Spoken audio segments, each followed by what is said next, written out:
Welcome to the Retro Blood. Can you believe this?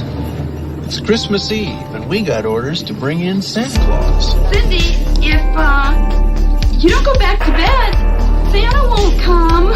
He's not the only one. What you might get up to? All those kitties sitting on your knee all day? I'd love to have you sitting on my knee. Christmas carolers. I hate Christmas carolers. Those screeching boys, little blue sniffers. I warned you, Brad! Mommy, you shouldn't have said that. It's naughty to say bad things about old people. Santa Claus will punish you. Garbage day! No! Don't! It's gonna hurt our kids. We're not even sure it's him. Not sure my ass. Look at the fur on that suit. Happy New Year, everybody, from the Retro Blood.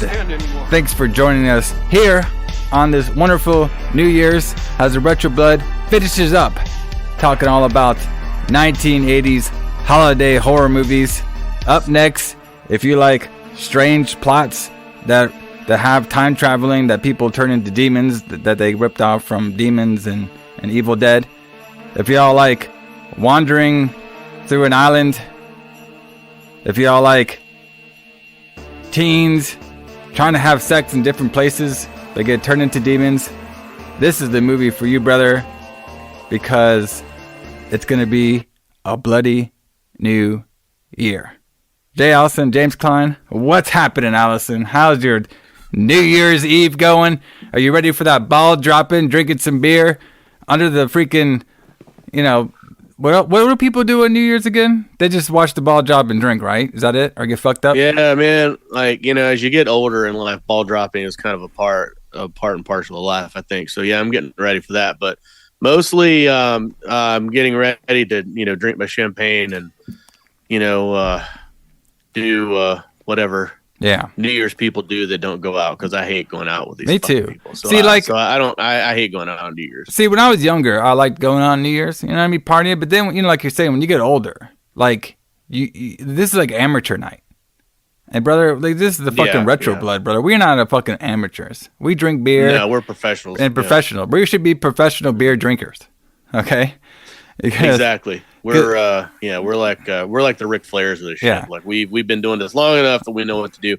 I have the New Year's that I've liked the most to go to something is like when if I can go somewhere like to a destination and be there and stay there. Yeah. I like it. But I hate going somewhere and going to a New Year's party and then having to get home. Yeah. Yeah, exactly. Because you know what I mean. So if I can go to right, exactly. If I can go to a hotel, then and just go up to my room after the partying's done, that's great. I haven't really gone out for a New Year's in years. I did go to something a few years ago. I went out with this girl to a New Year's party, and we took an Uber there and took an $80 Uber home, and that kind of sucked. Yeah. But especially considering her house was like almost within walking distance of this place. Damn, it was like actually, it would be within walking distance, but yeah, it was like $80. This New Year's, man, you got to pay out the ass for stuff like that. That's true. But yeah, man, I'm just gonna be drinking my champagne, listening to some music, watching a horror movie, talking about a horror movie with you. Yeah. Reflecting on this reflecting on the year, yeah, and then reflecting on the year, talking about this great cinema piece in cinema history, Bloody New Year. I mean, come on, this brother. was a masterpiece. Yeah, exactly. I mean, I'm surprised this thing ain't in the fucking Film Hall of Fame. Okay. Yeah, I know. I can't believe this is not in the Library of Congress. This thing needs to be preserved forever. This is really confusing. So I hope everybody watches this. Sometimes we don't really care if you guys watch it or not. You can hear our sweet voices. But I kind of I wonder if there's a guru out there that knows everything about Bloody New Year. Because I'm going to be confused. Oh, I'm sure there is. Yeah. I'm sure there is. It'll be just like Mountain Top Motel Massacre. Yeah. Like as we talk about this, there'll be somebody who's like, "Well, I can't believe you didn't understand this." And I'm like, I don't even like. I actually quite like this movie as much as the shit I'm going to talk about it. I did quite like it, and I'll try to explain why at the end of the show. But I don't understand what happened in it. I'm pretty sure you could watch this movie in almost any order, and it would make the same amount of sense. Yeah, pretty much over and like over as again. long as you had the beginning, as long as you had the beginning and the end at the beginning and the end, you could take the reels in the middle and put them in any order, and it wouldn't make any difference. Yeah, exactly. But yeah, I mean, we'll get to it in the long term because that'd be a fun discussion on here. But just like the holiday season, brother, we're gonna be talking about the beer of the week or the holiday beer of the week. Now, Gimmick, we have the same one this time. Yeah, we had the same one. Now, listen, I don't lie to people. Gimmick, I can't drink the beer right now because I'm a little semi under the weather. Like, I thought it was going to be worse than it was. But the one that we picked out has, like, milk in it. And I know if I drink that right now, it's going to aggravate my fucking throat. But I did have this beer earlier in the week, so I can talk about it. And it's actually pretty good. It's actually one that you recommended there, Alison. Yes. I'm going to drink one right now. Oh, nice. See? Oh, there you go. At least somebody's drinking up on here, brother. There we go. I'm like the party. I'm like our boy. What's his name? Scooge. Okay. Scooge. Yeah. I'm like him. You know, what I mean, I pretend like I'm the party of the fucking place, but then I actually suck. So this one's pretty good. It's called Black Watch Double Chocolate Milk Stout, made by Highland Brewing over here in Asheville, North Carolina, brother. Yep. And so like it ain't no secret. If anybody's been listening to this podcast and hears me talk about beer, we all know I love the chocolate beers. Like you could pretty much make any beer stout and put some chocolate in there. I'm probably gonna like it. All right. So this one was pretty good. I like this one. My preference is I like this one better than I liked the Cold Mountain. All right. Oh, well, yeah, this is a better beer than Cold Mountain. Yeah. But I know people freak out about the Cold Mountain over here. But I like this one better with this little dark one over here. And this one wasn't as intense as the one I had for our Christmas Eve episode. But the Strongman Coffee Milk Stout, that shit was like fucking intense, man. I'm still feeling that one. This one was a lot more smoother. Maybe because I had some chocolate in there. Yeah, I mean, it's a lot smoother. I think also I was going to say the other one has milk in it too, but I feel like the lactose makes it smoother. But yeah, the chocolate just makes it smooth. I don't even like chocolate, but like chocolate stouts I do. Like Young's chocolate stout is really good. Yeah. I don't know. It just makes this really nice, smooth, drinkable stout. It makes you want to go to a New Year's Eve party that happened in 1959. That's how smooth it was. Exactly. All right. Imagine this party. I would have gone to this party. It looked pretty fun. They're in black and white. You know what I mean? You got the old school tree. And at the most imaginative name possible for an island, the Grand Island. The Grand Island. Yes. The Grand Island. We can't come up with the creative names, so we'll just name it the Grand Island. Yeah, like I was trying to figure out where this movie takes place. I mean, apparently it was filmed off the coast of Wales. Yeah. Or it was filmed on the coast of Wales. So I'm guessing that it takes place in the UK, but they seem to be like, it seems very warm there for Christmas time. Well, remember, Alison, we'll get to all that soon. But there's a reason why it's warm there for Christmas time. All right. All right. And by the way, it was filmed in Barry Island. Yeah. So we'll talk about that here soon. But like on every Retro Blood, we got to get into first about the history of what was happening in our two favorite subjects, the pro wrestling and the metal music, around the release date of October 24th, 1987. Yeah. Oh, actually, sorry. October 22nd, 1987. I was reading when the wrestling stuff happened. So before this, though, like, there was like two movies that we reviewed, like from this month already.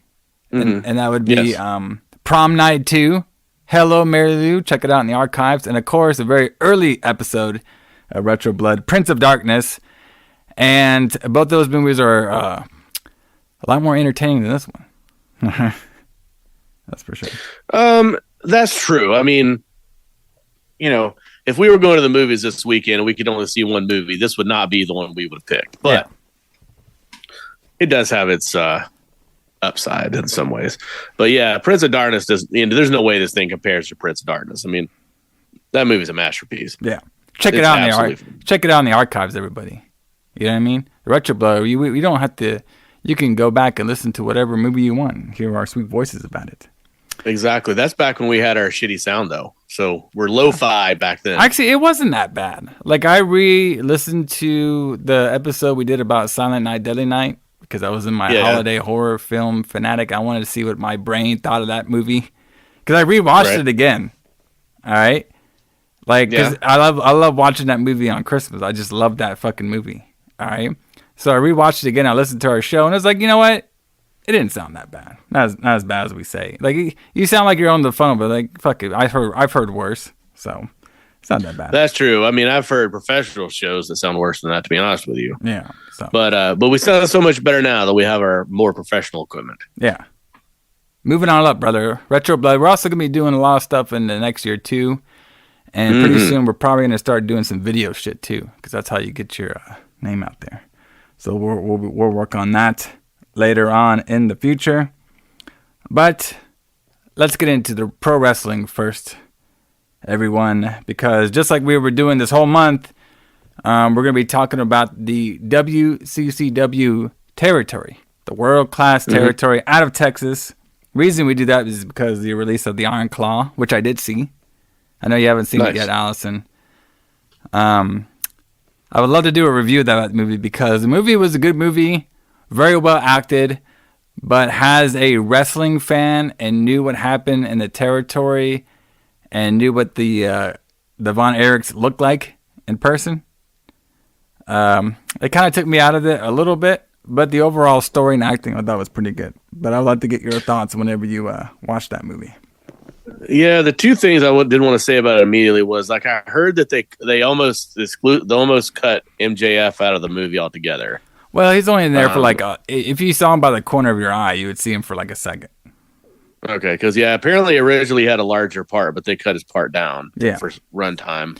Well, he was playing, Lance Von Erich, which is like the fake Von Erich. The fake Von Erich, which like at the time when we're going to be talking about this show happened on October 24th, 1987. Like how I transitioned that. So by this time, by this time, the Lance Von Erich was already exposed to being a fake Von Erich, and he even went to Ken Pantera's, I think it was a Wild Wrestling Federation, and when that was kind of working, it kind of wasn't working. They merged. All right, WCCW. Well, it was WCWA at this time, and they merged. And one of the big deals of them merging was, we're not going to be working with that Lance Von Erich guy again. So I thought that part was really interesting. There's a lot of stuff that's happened between last review talking about World Class and this review. Because we jumped a couple years and a lot has happened with this promotion. First of all, they're on the down. They're not in the toilet yet, but they're getting there. But this is a pretty interesting period, too, in 1987, where we've gone down the toilet a lot because there's a lot that's happened. We had Gino Hernandez. He died in a lot of shit happened in 1986, to be honest with you, that made the territory kind of sink a lot. Gino Hernandez died in early 1986 from the cocaine overdose. Then the Fritz wanted to pull WCCW from the NWA because he wanted to make his own world champion. He just was, and then basically kind of what happened was the NWA Mid-South, they didn't want to keep bringing Ric Flair down to this territory because of all the deaths that were happening and all like the all the bad publicity going on at this time at the World Class. So that's when Fritz was like, well, screw it, I'm gonna make my own world belt anyway. So the mid, I think it was like the mid champion or something like that. They had so many fucking belts in this place, but it was like their main. It was WCCW's main championship besides the NWA, was the mid something belt, and they basically rechristened that to the world belt, and that was with Rick Rude. So he became the world champion, and a lot of territories didn't recognize that belt for a while as being a true world title, which is interesting. And then, you know, as the years gone on, they kind of lost some steam. That's when they kind of signed a deal with Jerry Jarrett. They kind of, you know, kind of do like a half promotion thing. And a lot of people actually were, during like later on 1986, a lot of people left for the, I believe it was like the UWF. Yeah, the UWF at this time. A lot of people left there. But then some people were coming back. All right. During all this as well, once we get to the actual 1987 area, this is when, of course, we had the horrible death of Mike Von Erich, because he got injured and he had that toxic shock syndrome, and then and then he came back and everything. Just there's whole stories about Mike. I'm not gonna get to every detail about it, but basically, he took a bunch of pills and he committed suicide around Louisville Lake, which I actually lived right by. Like, my house was literally at Louisville Lake, which is crazy. Right. Wow. It's a big lake though, so I'm not exactly sure which part, but my house when I lived in Texas was I can get to Louisville Lake probably in less than like 5 minutes. But with Mike, just really quick, Fritz was trying to make him like the next David Von Erich. Mike just was never there physically or ability and stuff. He hurt himself, a lot of drugs at this time, a lot of like mental anguish. He got arrested multiple times for DWI, got arrested for drugs and everything. And then, of course, he wrote the suicide letter and then ended his life, which is never something you should do. But, the whole story about the Von Erichs is very, very interesting and very, very tragic. So, and they did bring up that stuff in the movie, but they made Mike's character a little different in the movie than he was like in like real life. So like parts of the Mike story in the movie were correct, but then there were some parts that were like not correct at all. And then also during 1987, this is also too when we had the Kerry Von Erich actually had his motorcycle accident that hurt his foot. Actually, I believe that happened in like 1986. So basically, from 1980, or like later 1986 to like around midpoint 1987, he was like out for a little bit. So he would kind of like come in and out, because if you remember with his foot, he got the accident, his ankle's all messed up, right? And he was trying to heal it. But then he got back into the ring too quick, and that's when the real damage happened, where he actually had to amputate it from there. That's what I was going to ask. I was going to like, is this where they had to amputate his foot because of the accident? Yeah. But actually, if he hadn't got back in the ring too as quick as he did, he might have been able to save his foot. Yeah, it's possible. You know what I mean? I don't know the exact details of what his foot was. But yeah, it is possible if he rests on it or took care of it some more, he can come back. But the problem is that Kerry was like the main draw of the territory, and it's not like this territory at this time was, they had like baby face after baby face after baby face, you know what I mean? And especially because, their business is like super down. Like, check this out. So they had their Parade of Champions card, which is kind of like their version of like SummerSlam. If you want to elevate it to what it is today, like a really big show. So basically this one happened where they would always do the Parade of Champions, where they would ever since David died, they would honor David's name during this Parade of Champions every year. And then of course Mike died this year of 1987, so they decided to do a tribute show to both of them. But this is like this is how bad this territory is right now, and it's sad. So the past 3 events of this Parade of Champions, ever since David died, drew 20,000 fans. All right. And then this event in 1987 drew 6,000 fans. Wow. So yeah, they were way down. Way down. And that match had Kevin Von Erich defended the title, the world title, against Nord the Barbarian. Have you ever heard of Nord the Barbarian? No, I have not. He's a protege of Bruiser Brody, apparently.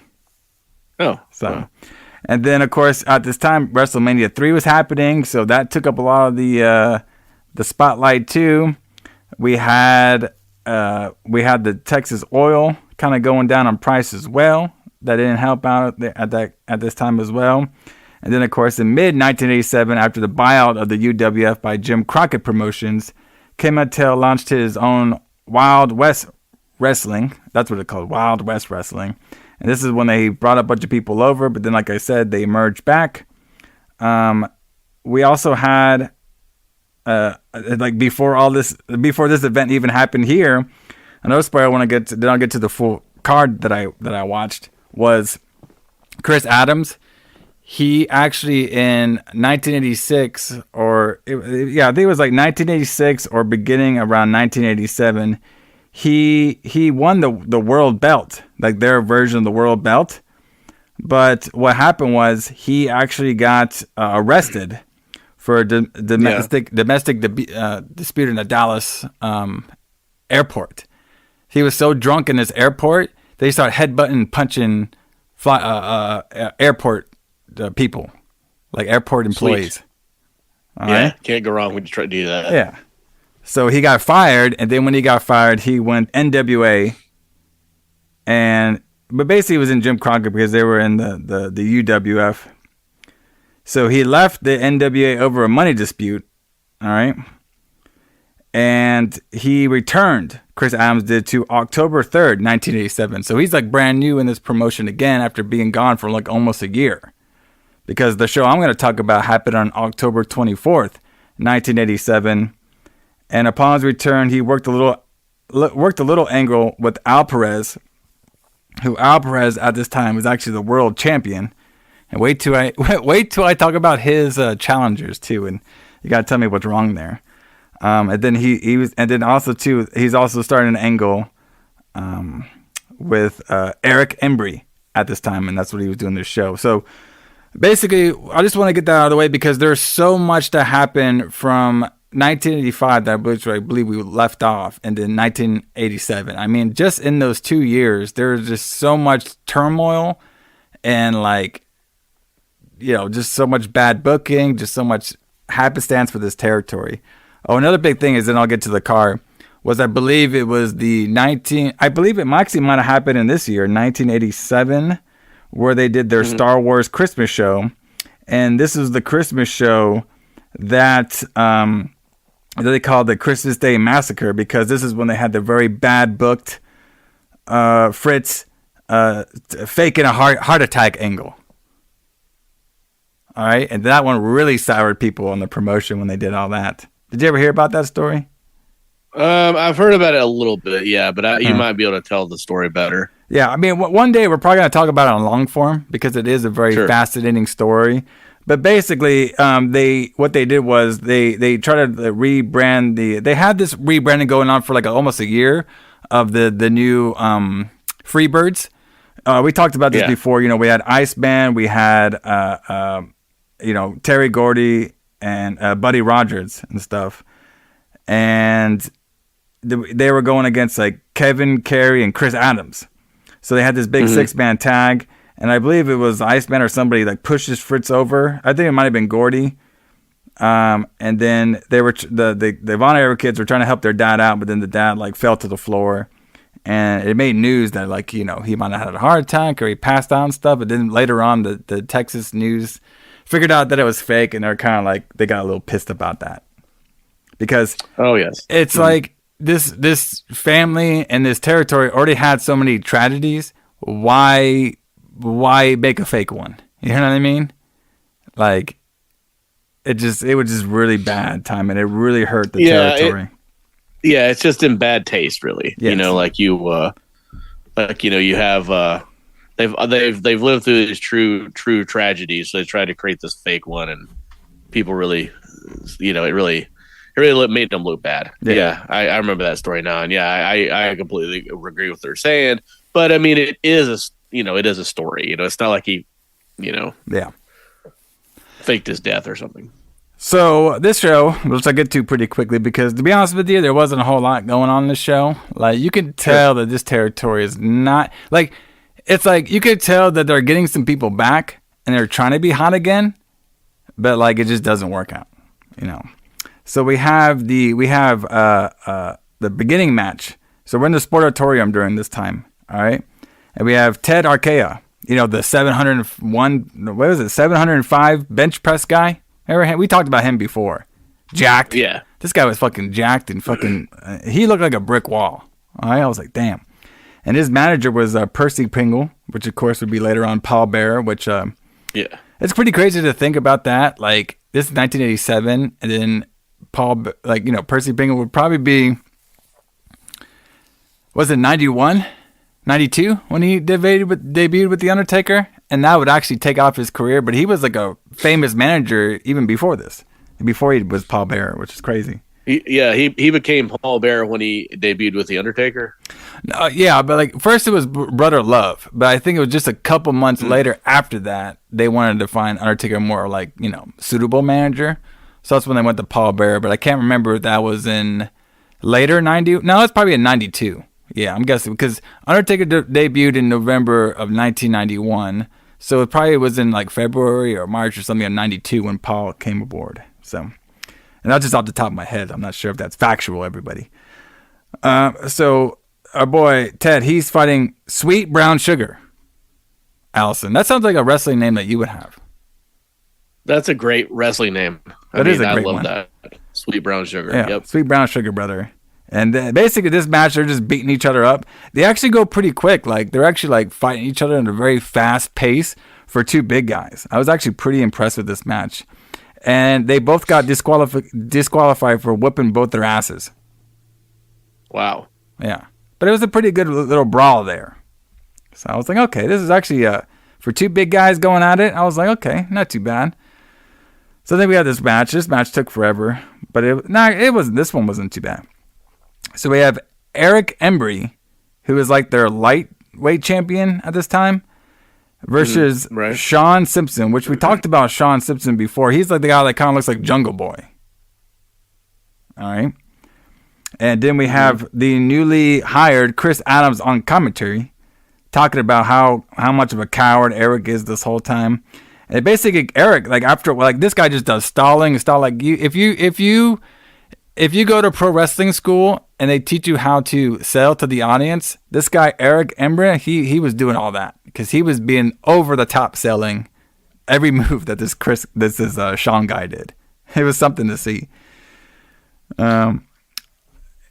Yeah. So yeah. Well, I mean, sometimes overselling is bad, but I mean, you know, if you're, I don't know, he's probably just trying to put the other guy over. Yeah, I mean, maybe doing it a little bit too. So he really put the guy over because he just left. He just left the fucking match out the back door exit. He just left, and he gets counted out. And Chris Adams comes in, drags his ass back in.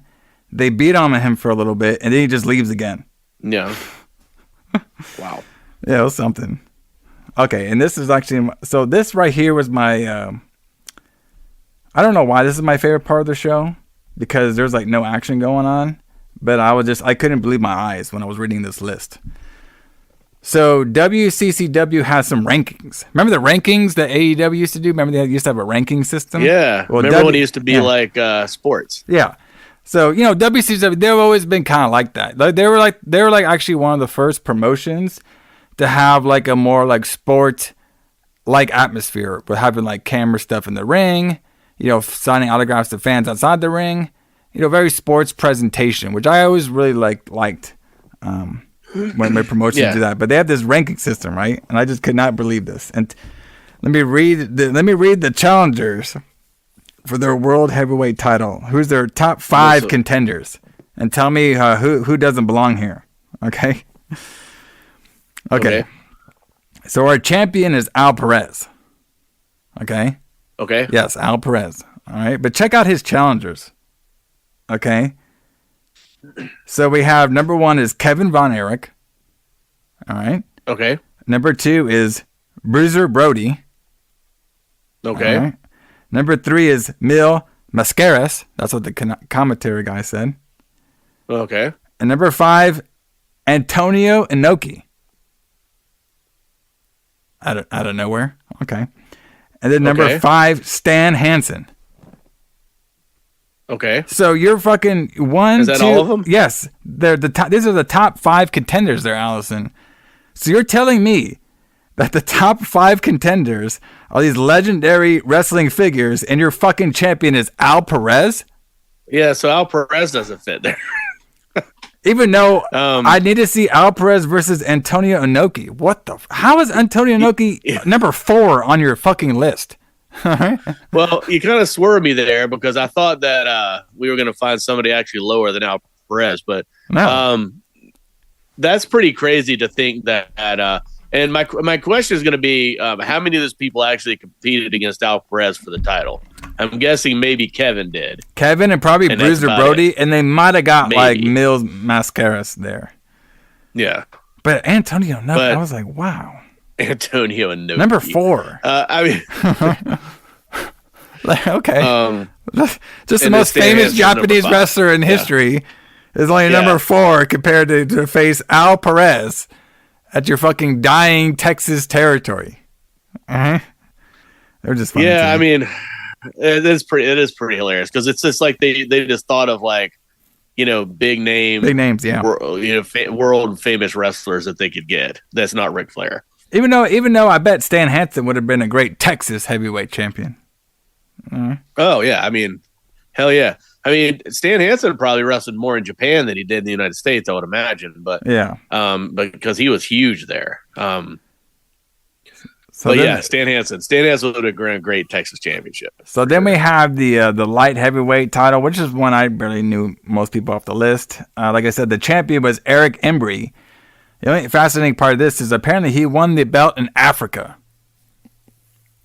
So they're I didn't really know that World Class traveled to Africa. I know they were big in Israel. Like they were like huge over there in Israel.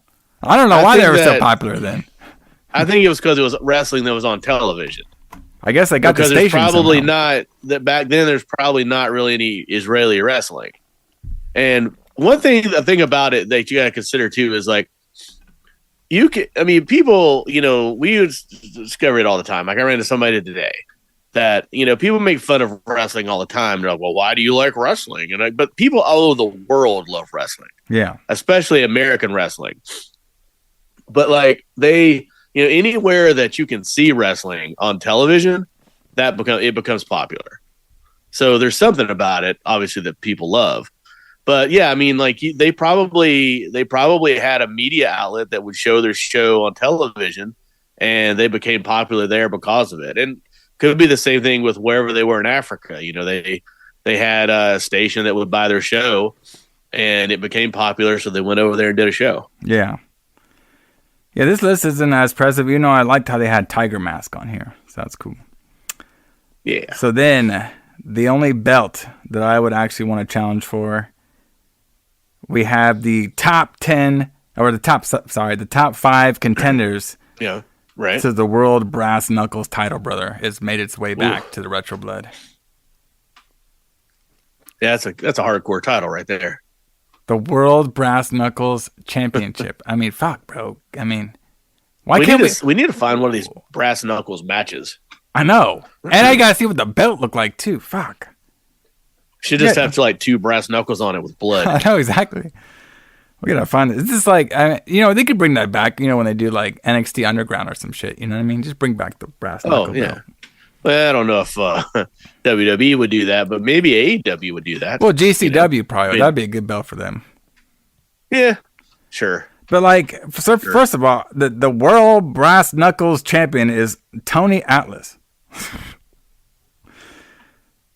Wow. Okay. Do they actually fight with brass knuckles? I should have done that research. I haven't yet, but because that seems like it would be a really short match. Because, I mean, if you get punched with brass knuckles, that's pretty much it. Maybe what we'll do for, like, the New Year's episode, like, not on New Year's, but, like, the next Sunday is we'll do the history of the Brass Knuckles champion. How about that? That'd be fun. Sounds good to me. Because I actually am pretty interested in that. Let's just remember that shit. But I'm actually, sure there's a YouTube video about it. Yeah, I want to see what it looks like. We'll describe what it looks like, who the champions were, some matches to recommend. That'd be kind of fun. Make it a little easier for us on the first episode of the new year. But Tony Atlas's 5 challenges are Abdullah the Butcher, which makes sense. The Iron Sheik, who was actually in his territory at this particular time. Bruiser Brody, Stan Hansen, and Maniac Mark Lewin. And I don't know about you, Alison, but all those challengers seem way more hardcore than the Black Superman himself, Tony Atlas. Well, yes. So they are much more hardcore, but Tony Atlas is huge, so he's huge. Not easy to take down. Huge, brother. So speaking of that, that's when we cut into our second bout. We have the world champion Al Perez with his manager Gary Hart versus the Black Superman Tony Atlas, brother.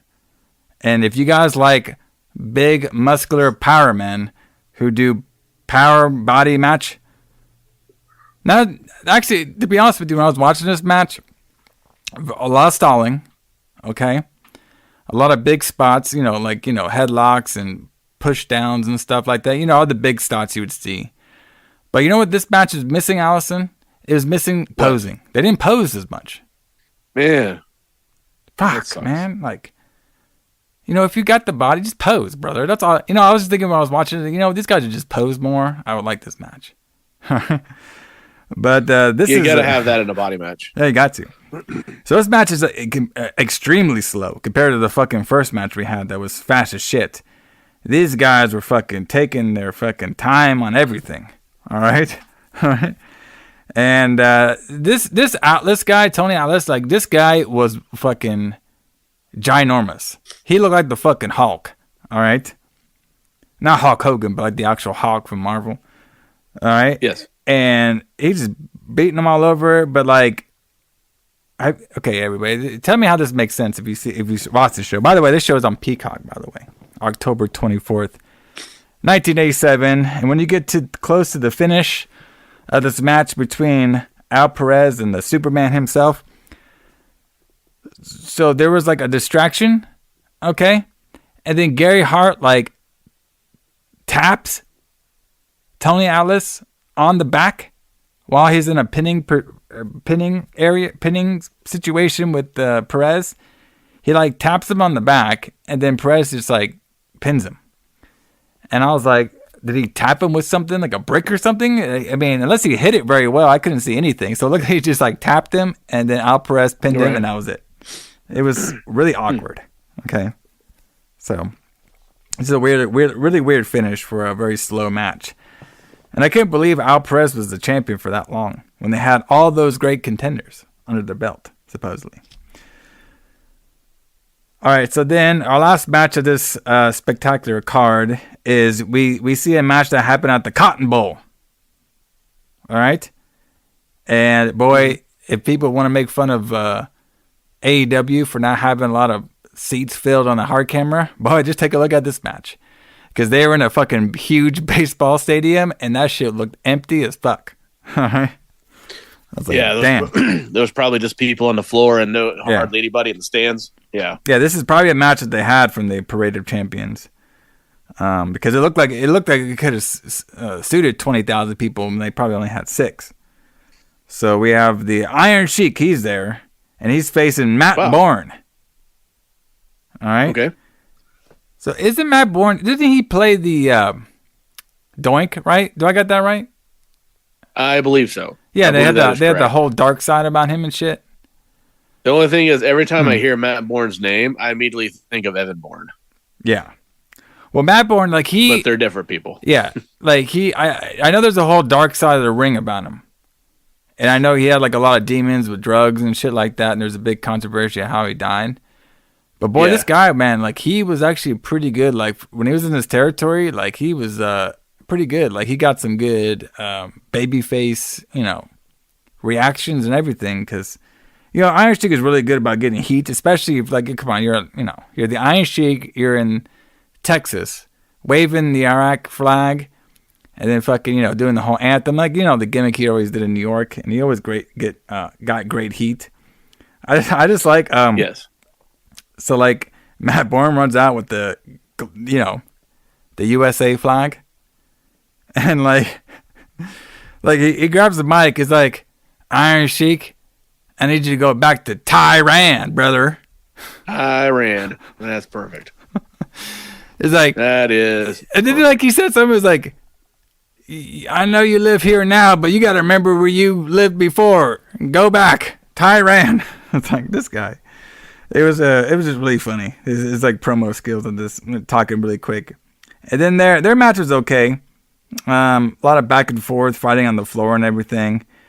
And then of course they eventually both get disqualified for beating each other up in the back on the floor. And right. I think it might have been. I think they both got disqualified, but I couldn't really tell because the ring announcer didn't really say. But they basically started beating each other with chairs and stuff. And then the Iron Sheik was about to lay the Iran flag over Matt Borne, but then he fought out of it and beat him down, and then he waved Old Glory like Hulk Hogan did in the WWF, and that ends the show. And then we have the announcement of the Von Erich Over the World Tour, which I talked about before, which this tour was basically to make World Class seem like they were a bigger promotion because they can go to different territories. So. But yeah. But yeah, Matt Borne was indeed the first Doink the Clown. Yes, that's what I thought. Yeah, there's a whole like dark side on him, everybody. I remember checking it out because they talk about this in there too. Like he played a really good Doink the Clown because he's very demented. But before then, when he was in World Class and everything, he actually was a pretty big like star. You know what I mean? They actually had him do a lot of good angles. He actually was a pretty good wrestler, and he got a lot of good babyface reactions too. So very interesting character. Personal life, a little wild though. But Alison, yeah, as a lot of those guys were. But I enjoy talking about this World Class promotion. Like I said, everybody, if you haven't checked it out, check out the Iron Claw. Very fun movie. If you know about the history, it might be a little weird on certain aspects of the film, but it's still good regardless. But this is the Retro Blood. We'll probably be talking about World Class later down the road. But like I said, next week we'll probably talk a little bit about the history of the Brass Knuckles Championship because that'd be pretty fun. But Alison, what do we got for the metal music? What are we going to be playing in the Trans Am, brother? What's going to be happening? Well, as we've mentioned before, we've done movies from this month a couple of times. So, but we did find something that we hadn't talked about, a metal album. So, I'm sure most of the people out there are familiar with the band Sepultura, which I've never known if I'm saying that name right. I'm not sure if it's Sepultura or Sepultura. I believe it's Sepultura. That's how I was on it too. But it's Portuguese for grave, I think. Like a grave, where you put dead people.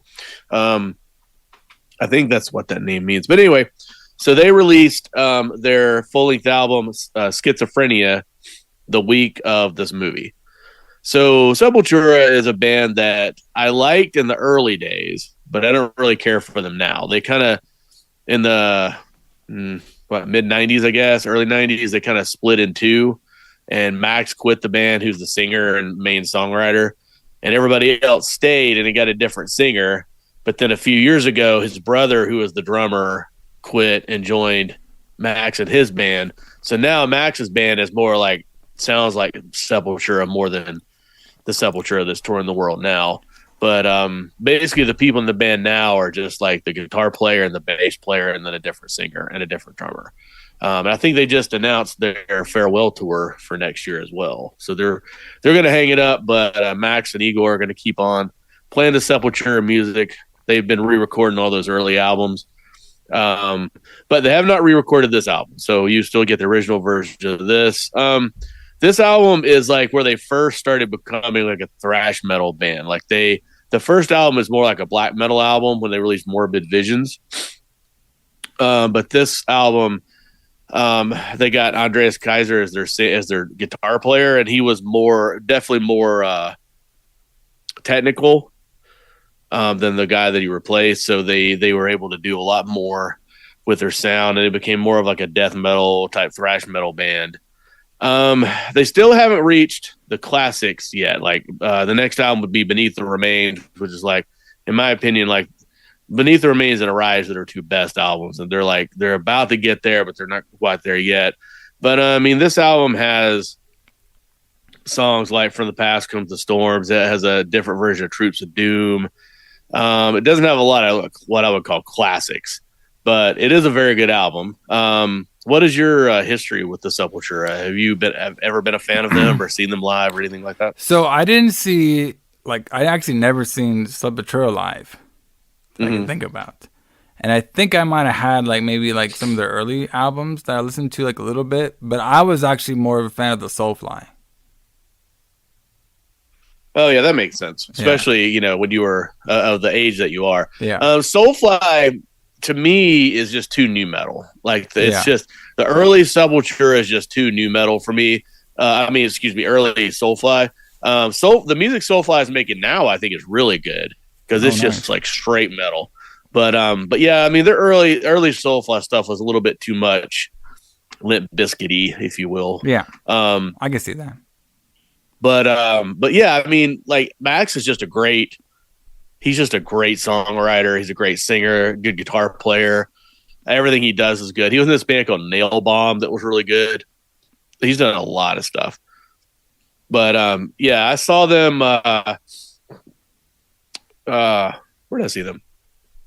Oh, at the Orange Peel a couple of years ago. And they were playing two Sepultura albums. They were playing Beneath the Remains and Arise straight in a row. I don't think you went to that show with me. That was great. That was fantastic. But they've been doing that, and they're still doing it. Max Negord touring the world, playing the Sepultura music still. I'm sure they're going to play Schizophrenia soon because that's about the only old album they haven't played so far. So I expect them to do a Schizophrenia tour pretty soon, and maybe we can hear that live for the first time ever. Yeah, that'd definitely be fun. Yeah, so not a lot in the metal front this week, but everybody listen to Schizophrenia by Sepultura. Sepultura is a great band. Yeah, definitely very fun.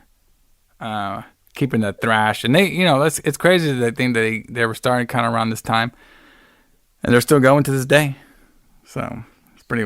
I mean, like Max was like 16 years older or something probably when they made this album. Like, I mean, it's unbelievable. Like when they made their first time, they're like 14. Yeah, it's unbelievable how young they were being able to do this. Some wild shit up there, man. Yeah, it's pretty wild.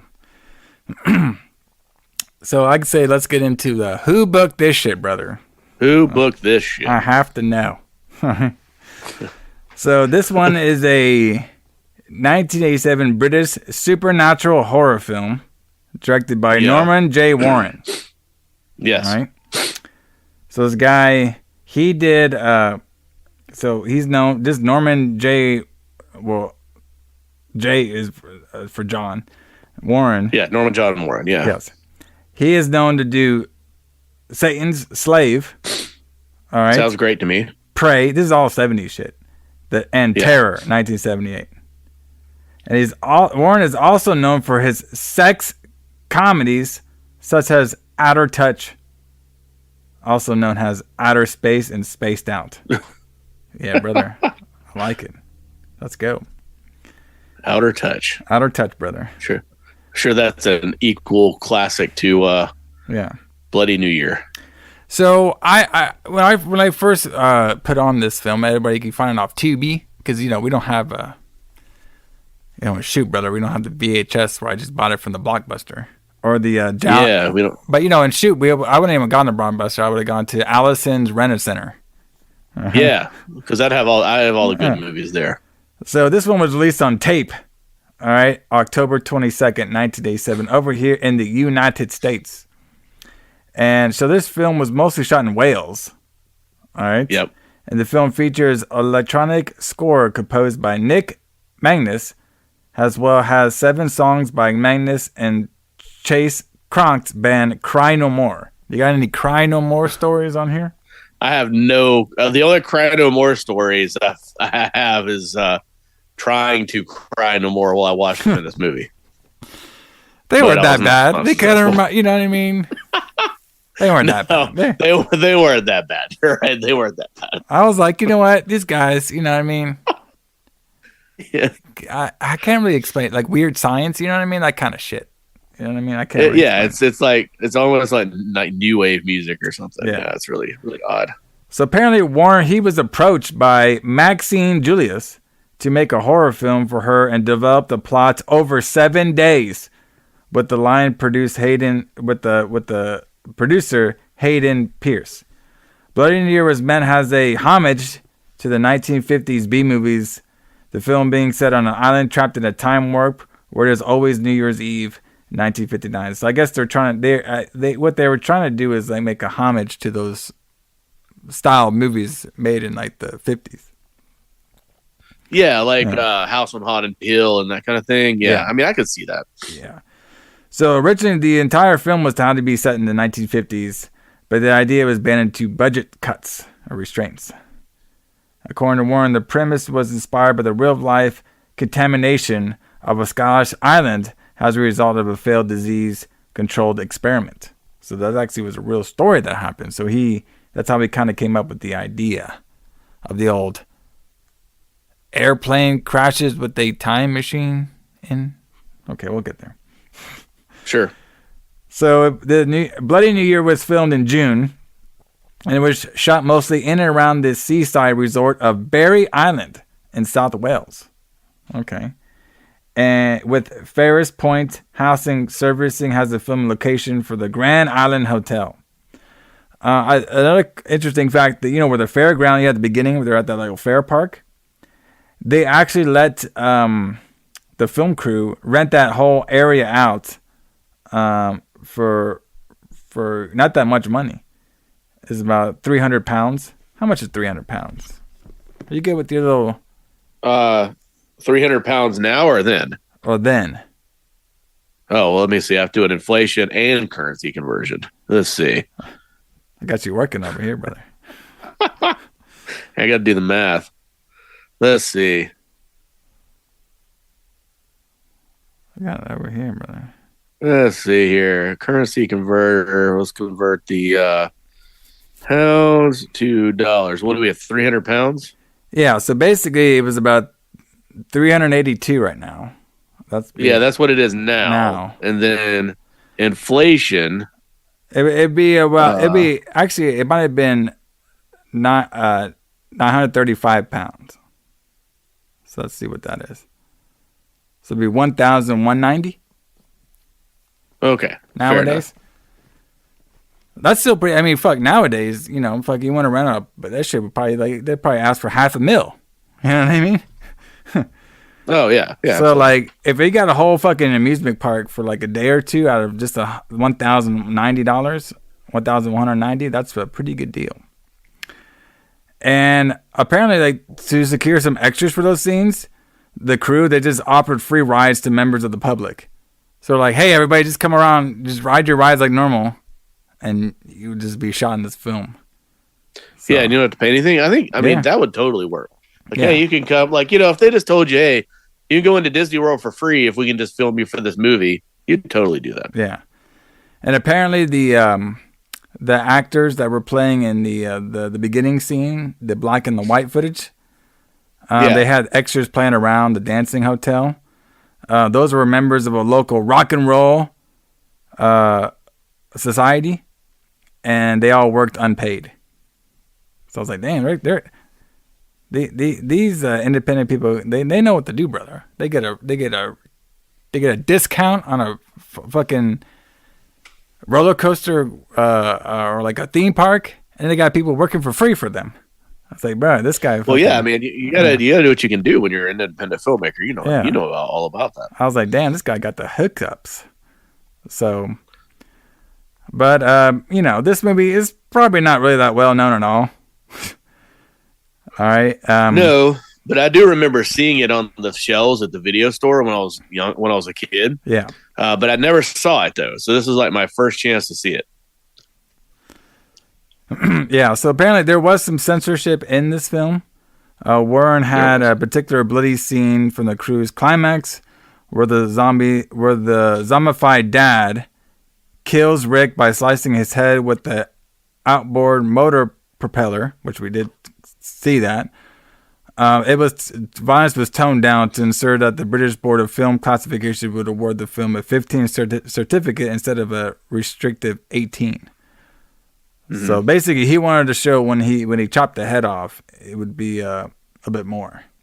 So, and of course, like I was saying before, a lot of people when they did reviews about this film, you can also obviously take that the Evil Dead or the Beyond stuff. It had a lot of even Zombie. Had a lot of influence on this film, as you can see. I feel like there was a huge Evil Dead influence in this. Yeah. Which, we were talking about this before when we do films like these. I think we talked about this during our Halloween episode of Night of the Demons. Evil Dead was like one of the most copied films when you want to do a demon film. Just like Friday the 13th was for the slashers, Evil Dead was for like the demons. Well, yeah, because Evil Dead pretty much did it perfectly. Yeah. So, because most of the films, they would get all inspired by Evil Dead, and it's just the way they did the demons and how they act and how they talked and stuff. They might spice it up a little bit different in the films, but it's very, very similar. So it's pretty interesting to see movies that obviously copy one of the originals. So, but everybody, I say we get this New Year's party started. Let's get into the full review of Bloody New Year. Let's do it.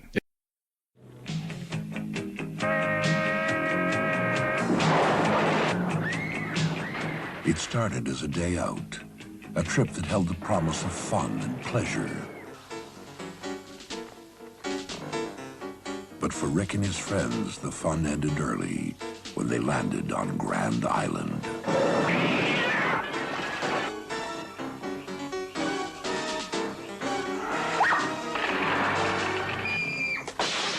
For those who dare face a horrifying and bloody new year. Attacked by the dead. Threatened by evil. Chased by the unknown. Terrorized by monsters.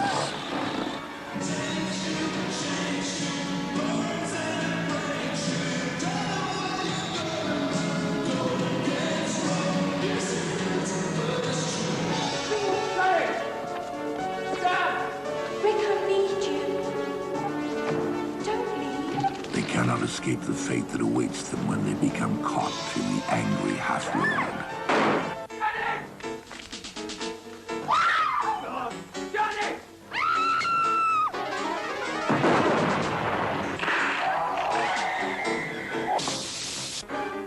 Dead or alive, they are locked in time forever.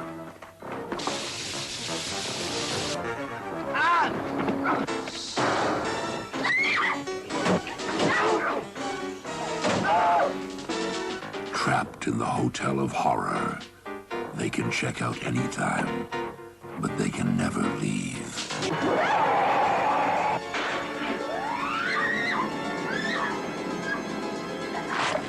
What started as a day to remember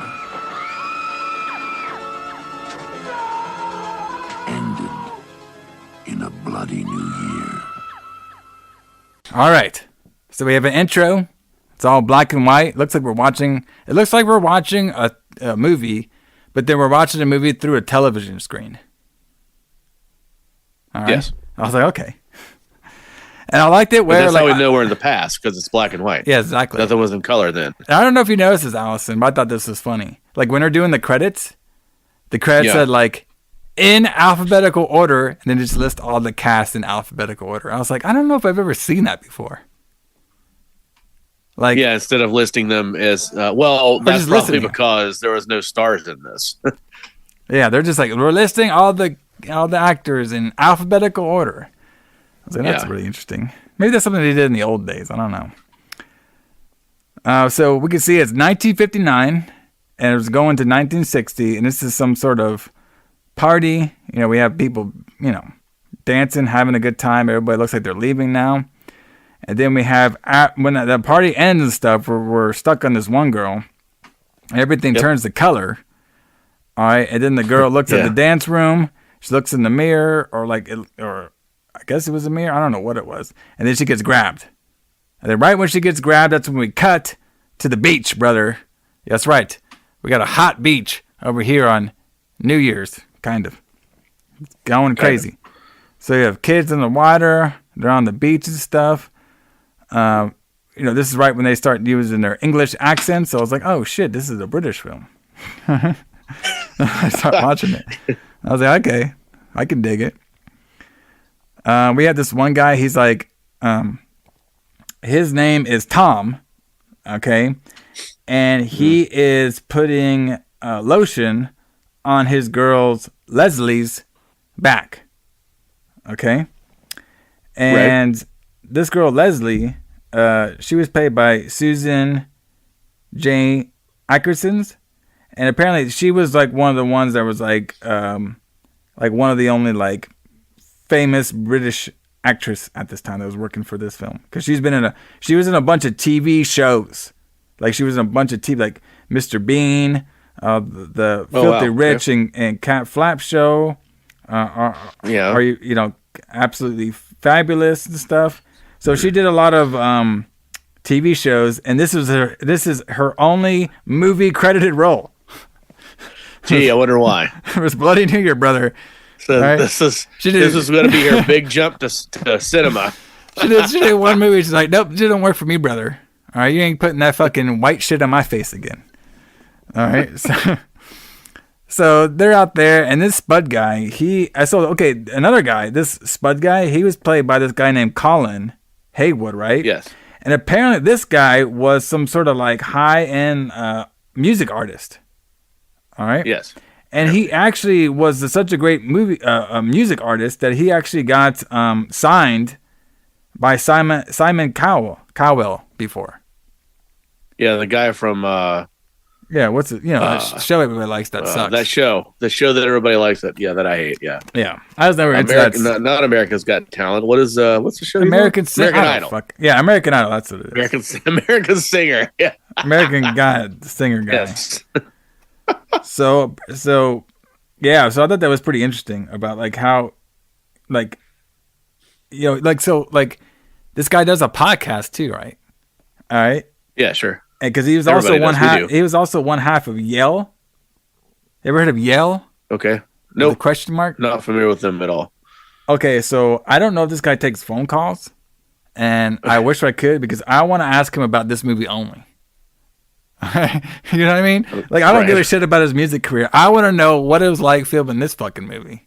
Okay. Like why, and why? How did you get through this? And like, I didn't really get his character. So his character was the third wheel horny guy. Yeah. Like first he tries to like get some with Lesley, which is she's obviously hooking up with Tom. Then he tries to flirt a little bit with our other two characters that we meet, which is Rick and Janet. All right. So then they all go out to the. This scene was weird too. Okay, so they all go out to like this fair, because they had the beach, and then they got this kind of reminds me of like California where you got like the beach, and then you can go to the little amusement park, you know what I mean? That's right by the beach. So we're seeing rides and shit like that. I was like, fuck, I can't do any of that shit. I can't do rides. Do you know that? Like roller coaster rides? I don't really like rides either. I just don't really care for I actually have a big fear of like fucking rides and shit. I can't do it, man. Because I like the problem is I had that fear of falling, and that's like all roller coasters are. It's like you're falling and shit. It's just all you falling. Yeah, exactly. Like there's very things that freak me out, but those freak me out. So you got the kids; they're like wandering around stuff, and I guess Spud he sees that on the merry-go-round, our character that we're gonna meet is Carol. She's getting bullied by.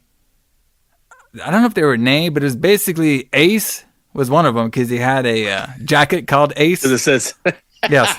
I was going to bring that up because it says Ace on the back of his jacket.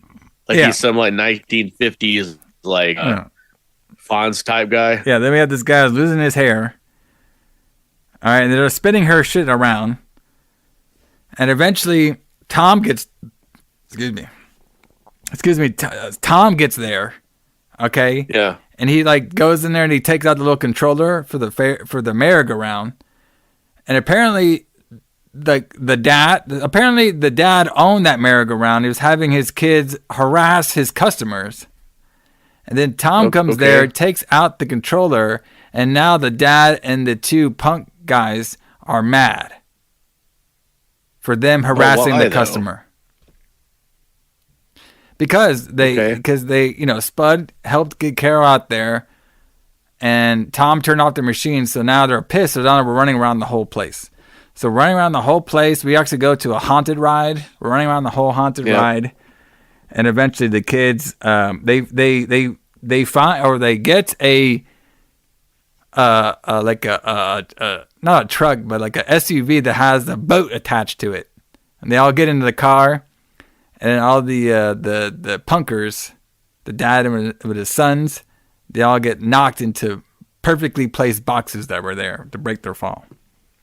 And I thought that was pretty convenient. Yeah, so now we can see that the heels are going to be the Three Stooges. We should probably just call them the Three Stooges because they sucked. Sucked during this whole movie. Like they were like, I was like, bro, you guys, like, why did you even like they didn't. They were just there to be bodies, basically. Yeah. So I don't know where after all this happens, what do? Oh, you just go on the fucking sailboat. Absolutely. I mean, we don't, Grand Island. Yeah, sail. Well, they don't know they're going to Grand Island yet. Okay? No, they don't. They don't. But they're on a sailboat, and Carol's like, "Oh yeah, I'm glad you all showed up. You know, my friend's not here yet." And then they're all like amazed because she's an American girl. Everybody else is British, but she's American. All right. Yeah, I thought it was weird that there's this random American girl there. Well, come on, everybody tours to United Kingdom to go to beach and shit like that. You know what I mean? Okay. You meet some nice British people. You go on a sailboat. Why not? Spud, he's doing a shot. Not? Spud's like, I like him hot American young women. Spuddy, this guy, he'll flirt with anything, brother. Spud. He will flirt with. If you got two legs, brother, this guy's flirting with you. Okay, he's ready to go. All right. And then out of nowhere, which I guess is the curse of the island or something, the boat starts to sink. Okay. So they all get out of there, and this is when they land on the Grand Island. Yes. Okay. So they're walking around. They find a skull. They think it's like a horse skull or something like that. So they get a little weird. And that's when they actually go to the hotel itself, which is called the Grand Hotel. Wow. So we have the Grand Hotel on the Grand Island. Oh, okay. Gotcha. I wonder who did their marketing. Okay, yeah. I mean, well, it just kind of goes together, though, Yeah. Oh, but I like my part of my notes. They leave the boat to Jaws music. I didn't even think about that, but you're right. You're right. Then they go through some barbed wire, too. And a danger sign, which is funny, too. So we have a skull, barbed wire, and danger sign. Gee, I wonder if this place is dangerous. I don't know. And they just keep going. And there's somebody following them, too. I mean, come on, let's go. So they also see some old boat parts. They get to the hotel, and then when they get into the hotel, they see it's all dressed up for Christmas. And then one of them says, "Isn't it July?" So that's answered your question from earlier, Alison, of why it's so hot and springy out there. But it's Christmas when they get there. It's not July anymore because they're in a time warp. But we don't know that yet. Yes. That's true. When they land on the island, it's supposedly a time warp. So maybe this island, maybe it just doesn't get snow. You know what I mean? Don't know, maybe it doesn't really get cold. I don't know. It's one of them hot islands that stays hot, even if you're in a time warp. All right? Yeah, maybe. So they saw the Christmas stuff. There's no people checking them in or anything like that. They're walking around. Nobody answers the door. So they start splitting up into two groups to look around. And there's no power upstairs. And we also see that they actually had a pretty creepy Santa Christmas toy as well, too. I thought that thing was pretty cool. It was so awesome. Technically we can add this for a holiday horror movie because there's a tree and there's a creepy Santa toy, so it counts. Yeah, well, yeah, it's a holiday movie. That's why we're doing it. Yeah. So now they go upstairs. They couldn't get the power on. They couldn't open any windows. When they do, I believe it was Janet saw some person's face. So she starts freaking out a little bit and goes over there. Now we have Janet and them talk. So they're seeing like old magazines because they're just saying, oh, this place hasn't been updated. It basically looks like the place is out of the 50s. So they're kind of wondering about that. It's like, oh, it might have been some like 50s themed party or something for all of this stuff. So once they all notice the magazine, now Carol, she's talking to Spud, and she wants like a blanket and stuff because they all want to change clothes because they're all wet and shit. So then this maid comes in. And she's like, and then the maid's like, oh yeah, don't worry about it. I got all the clothes for you and stuff. Here, take this towel and everything. And Spud comes back and is like, oh, you didn't see the maid? He's like, no, I didn't know there was any maid around here. So now we have Rick and Janet. They're all like, they're getting changed upstairs and they start kissing each other. So Spud's walking around. He goes to the, I guess where they had the dance party in 1959. And this is when we see the band Cry No More. They're doing a little song. And they just disappear. Door closes. Because they're ghosts. They're a ghostly new wave band from the 50s. There you go, brother. Yeah. Come on now. You know what I mean? It's a time warp. See, it's a time warp, but we updated the music, though. Right. Of course. I didn't think about that when I was watching that, but that's totally correct. We have a 1950s classic new wave band. Gotcha. Yeah, exactly. Yeah. So now we have Janet and Rick. They're all dressed in their 50s clothes. Talking about Christmas.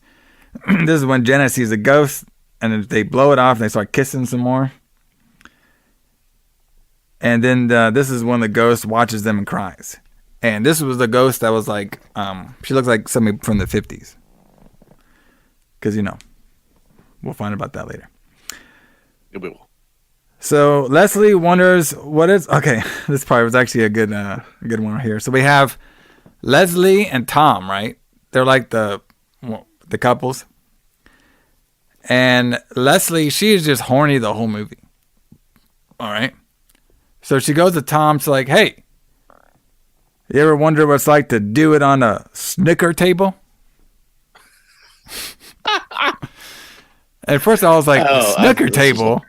You mean the pool table? I guess it's called something else in there, England, brother. And then, I mean, come on. That's what they mean, yes. I mean, come on, Alison. You got this Lesley girl, you know what I mean? She didn't look too bad. We got a haunted hotel. We got a pool table. She wants some sex. And our boy Tom was like, nah, I'm not feeling it. What the fuck, brother? Just go out there and just make it happen. Come on, brother. Just make it happen. Yeah. Just make it happen. And she's blaming Rick on the snooker table. Yeah, on the snooker table. Come on, brother. This is your one shot. All right, she was ready to go. But our boy Tom was like, I don't want to do it. I got to look out for Rick and stuff. And she's like, well, Rick just tells you all what to do. It's like, come on, brother. They leave, and then we have the pool table, all the pool things. They move on their own. All right? Yeah. So now we have Spud. He's talking to Carol. All right? And about the maid and everything. Did she see the maid? And he says no. And then he's like, hey, man, it's the people. We probably got to go out of here. These people are crazy around here. There was like a band and this door closed on me. All right? And they're like, well, we can't really leave without a boat. There's no boat here. So we got to go look around for this boat to get off this island. And then now Lesley and Tom, they're in the basement because, they're all looking for the power still. All right? So Lesley, she still wants some sex. All right, the pool table gimmick didn't work, so she's like, well, what about some of these boxes down over here? The basement. Let's just fuck on the box in the basement. Tom's like, nah, I'm not feeling it. I was like, come on, brother. That was twice. Don't you know how these 1980s movies work? You're supposed to fuck at least once. All right, come on, brother. Yes. Our boy Rick and Jen, they're going hard. All right. I was gonna say I did notice a strange lack of nudity in this. I'm guessing it wasn't in the budget. Probably but wasn't I don't really budget, know. Yeah. I was like, it was presented, but it wasn't it followed through. Okay. Exactly. So then they light a candle, and then I don't know where this fireworks box just blows right up. All right, then Rick and they'll hear it, so they start running down, and they all meet. Everybody all meets together in like the check-in counter. They say this place is weird. Yeah. The vacuum moves on its own, and Tom's like, "Well, I did turn on the electricity, so that's why all this stuff turns on." I was like, "How is the Santa toy and the vacuum count for electricity?" Because the vacuum is moving on its own. Like, well, I guess it kind of counts. I guess maybe the vacuum could have moved on its own if it was still plugged up to the wall. I suppose so. Yes. So they all go upstairs now, and then the TV news. So this is when we get some plot. Here, brother. Plot. All right. So the TV news comes on. It's this old broadcast from the famous TV show called The Forum. The Forum TV show. All right. You got the Blu-ray extra of the Forum TV show there, Alison? No. Okay. But I should get the entire all the seasons of the Forum. Yeah. So basically, this is like very cut and I'm just gonna go over the whole plot right now because I might forget earlier. Because this is like they kind of split this across the whole film. So basically, what happened was there was a scientist guy, and he created this device that he's gonna put on this airplane, and the device was supposed to make this airplane invisible for a whole minute while like morphing time. Yeah, it's a cloaking device. Yeah. To make it to where you can't see it. So basically, whoever wrote this was a fan of Star Trek. Okay. Obviously. So he has a cloaking device, and basically what happened was the airplane crashed on this island, and the airplane blew up, and the device blew up.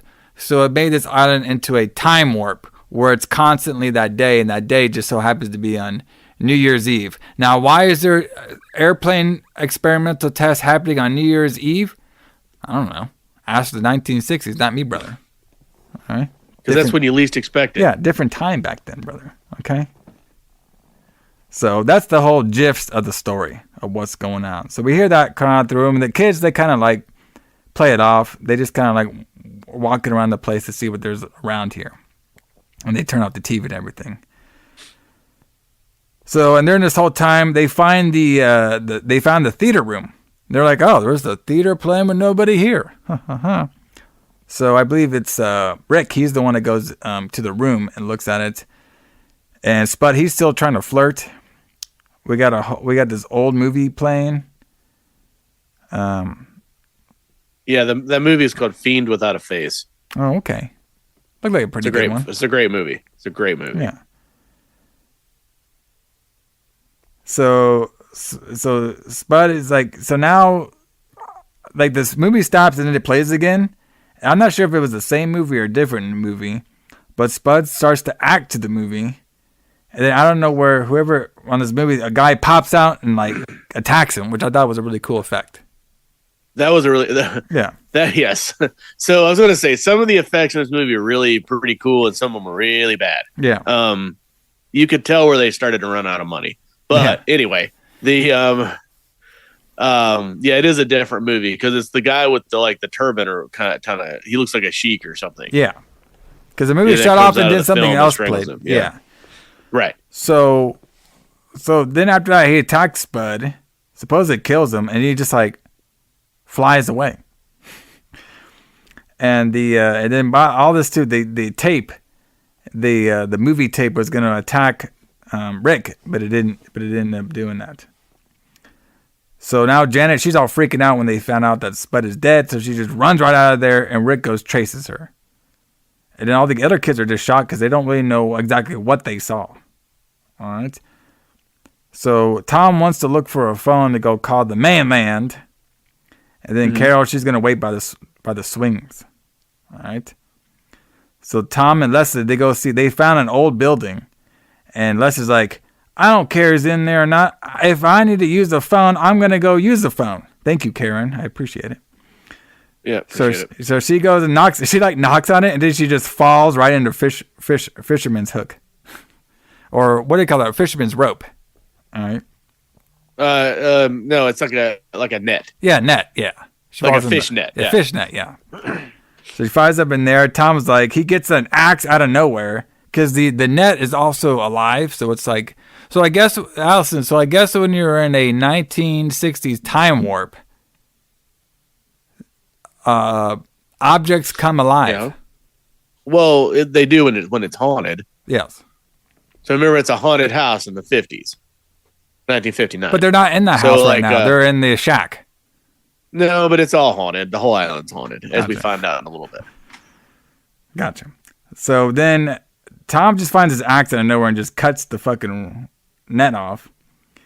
Leslie's like, she's all like, oh, I'm just going to look around here. And then she randomly gets attacked by a swamp thing.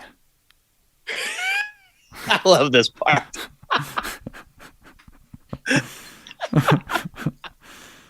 There's just this random like seaweed creature that comes out of nowhere and attacks her for no reason at all. I was like, this is what happens in a time warp? Holy shit. It's at this point, it's almost literally becoming Scooby-Doo. Oh shit. With no dog.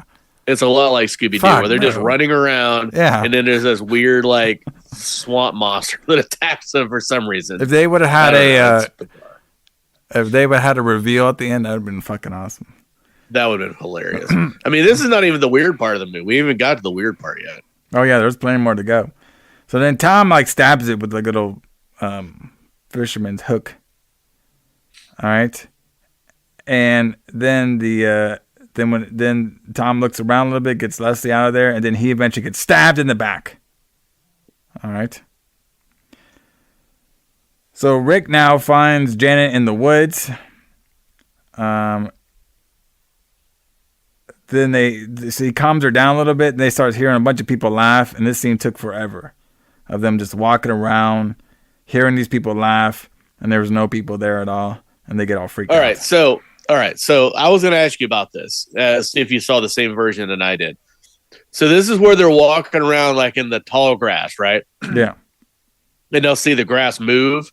Yeah, and people laughing. Right? Yeah, so the way I took that was to me that sounded like a laugh track from a sitcom. Yeah. It probably was. But the same but sitcom it's supposed to be It's supposed to be people laughing that they're hearing. Are they hearing the people laugh? Yeah, they're hearing the people laugh. And they're trying to find them because they thought they found a group of people, but it was just the haunted time warp island playing tricks on them. So fucking weird. Because I'm listening to this laugh track and I'm like, what the fuck is going on? Well, that wasn't even like the weirdest part. Like after they found out they couldn't find anybody, they run and we get this first person wind. And like, I don't know if they fucked up on the editing, but it like repeated like 3 times. Yeah. I was like, what? Why the fuck did it repeat 3 times? Like, I don't know. To have it, like, nothing happened to him. It was just like, okay, well, that's where this is a part of the movie. And they fall off the bank. Yeah, this could have not even been in the movie at all, and it wouldn't have made any difference. Yeah, whatsoever. Nothing at all. So we're just, we're showing that the island is weird. Weird, yeah. So then they also hear an airplane crash. Like they hear an airplane crash. This is still Rick and Janet. They go to this old building. It looks like an airplane crashed in it. And then, of course, Rick looks at this mirror and he sees an old airplane pilot guy about to shoot him and he gets freaked out. So Carol, she's still waiting around. She sees somebody in the woods. It was the maid. She tries to follow the maid throughout the whole house. She goes into the housemaid's living area. And then when she's in there, her room starts to snow inside the house. I thought this scene was actually pretty cool. And she's getting that. Go. What's wrong? I like this scene. I thought this scene was pretty cool. Okay. This was not bad. This was. Yeah. It was snowing inside the house, but it's like the worst like fake snow I've ever seen. Well, I mean, come on, brother. We gotta pay what we can, What do you want to be? So fucking. It looked like that spray installation that you just spray inside something, which it probably was. That's probably dangerous too. I don't know. It's just it probably have cancer from that. But I don't know. So she gets attacked by this fucking like they drowned that shit on her. And I liked it too because it was like snowing inside. It looked like she was in a snow globe, and then she just wakes out of it. All right. And then she tries to go to the door, looks inside. There's like a nice fire going on and everything. So I don't necessarily know the purpose of this, but it's trying to show that they're in a haunted island. You know, I would have took haunted island more than like time warp island. So they're so it's showing that they're in a haunted island. Yeah. On New Year's in July. Yeah. I mean, exactly, and it's snowing. Yeah. I mean, come on, yeah. Yeah, she also, when she looked inside the house too, she also saw a doll in a jar. Which I guess was supposed to be her or something.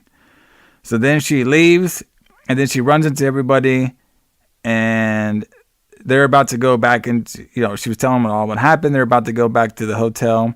But then Lesley shows up and says, I can't find Tom anywhere. All right. Yep. So they go to where Tom is at. They try to look around. Rick almost falls out of the door onto like a cliff. And they're about to go run down to the cliff to see if maybe Tom fell out of the same door that Rick almost fell out of. But then I don't know where they get stopped by the dad from the carnival. He's here, brother. All right. And then Rick and him have a chain fight. Hey, by the way, they have a chain fight. This is great. First of all, so I couldn't really tell. Do they have brass knuckles or do they have chain knuckles? No, yeah, I don't. I think he has some kind of chain. I didn't notice the brass knuckles in my version that I saw on YouTube, but so I'm guessing this is supposed to be some kind of like badass 1950s fight. Is what this is supposed to be. Yeah, so he knocks Rick down, and then Lesley goes to help, and then the dad punches Lesley to the stomach, but it was all a swerve, brother, because Lesley turns into a demon. Yep. So in this time warp universe, if you die or get hurt, you turn into a demon. And I said that very loosely, because basically your hair goes up and you get some white shit on your face. Yeah, you basically look like, what's that chick from AEW, Abaddon? Yeah, yeah, you kind of do, actually. Just like half of the face. You become Abaddon from AEW. That's basically what this looks like. Yeah. And then Lesley Demon throws the dad through the wall. And then Rick like throws the net back on her. Oh, the other part was funny because like she's back in the net. It's like, come on, man. They're all running. Of course, Jan, she gets trapped. All right, and they had to pull her out of a fucking trap, the sinkhole. And they talk about how weird everything's going on over here. So now they have to go back to the hotel. They all decide to go back to the hotel. They get inside the back of the hotel. All right, and they hear the noise from the Santa toy. All right. Yeah. And now we have the door. Now they all decided to go check the windows of the whole place. Just make sure all the windows are secure, because they hear a knock from Lesley to try to make, she sounds normal now. Kind of like, how they did it on Evil Dead where they had the demon, but then they sound normal. So exactly. they did that on here. So now they know that she's out there now. So now they want to barricade the whole doors in. So now when they're locking some windows and stuff, Carol gets attacked by one of the punker guys. He's in there now. He like breaks through the fucking window. He does like a forward roll through the window. Yeah. And she's like knocking him off a little bit. And then Janet freaks about. She goes upstairs. And this is when we have the demon Lesley. She's on the roof now. And she breaks through the roof. And she goes right for the punker guy. And I guess kills him while Carol goes away. And he turns his head all the way around. Like he did like a 360 with his head. Oh, this was so bad. This is so bad. So like, it has like the worst cuts in it. Like it's the most amateur shit I've ever seen. So like he shows him turning his head as far as he can physically turn it as a human being. And then there's a blatant cut. And then the next scene is the same actor, but he's clearly wearing his clothes backwards. He's clearly wearing his clothes backwards, so it looks like she's turned his head. all the way to the other side, and then it cuts again to him turning it back around. It's like, holy shit. We only have so much of a budget. We only got so much budget. What did you think about the snake stairs? That was great. Love the snake stairs. I swear to God, they're made out of paper mache. They could have been. That should look good. I'm pretty sure that the snake stairs come on, brother, were like a paper mache puppet. Yeah.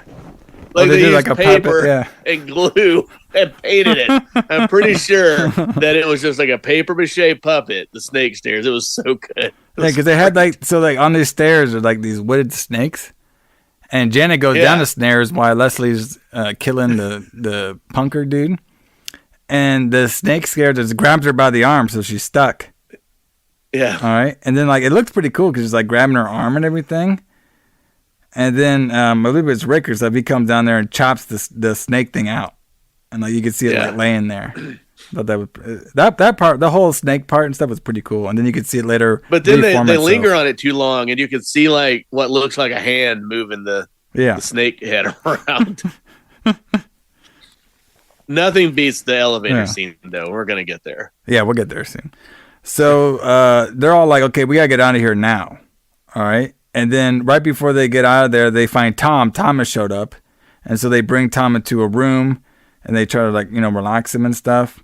And they figured out hey, the fair crew. I think that's what they actually call them, the fair crew or the funhouse crew. Mm-hmm. They probably got here on boat. Okay. So let me go find the boat. Get away on their boat. Yeah. So Carol and Rick go to find the boat, and then Janet, she's the one that's going to stay there with Tom. Okay, that's what they decided.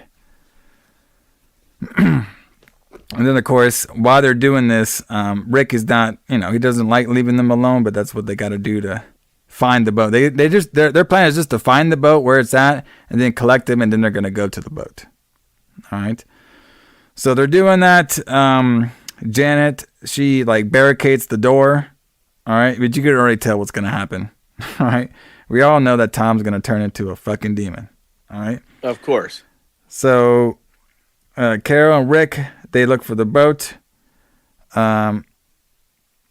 Rick finds an airplane crash site and this is a different one than the other one, which is weird. I was about to say, this is a different airplane, right? Yeah. So there's two airplanes. I guess there's two. Now. Yeah. Well, maybe it had a buddy airplane it went with. I don't know. Maybe it did. So Carol sees the pilot guy, same as last time. He's about to shoot her, and then he just randomly blows up. Okay. Sure. Makes as much sense as anything else in this movie. Yes. So then they keep looking for the boat. They're like, oh, that was weird. Let's look for the boat. So they find the boat. All right. And now they're going to go all the way back. All right. Tom and Janet. And then out of nowhere, Tom was like, I always liked you, but you're a Rick's boy, all right? Rick, since he was rich, he always gets the best girls. And she's like, oh, no, not you too. All right? And she's like, he's like,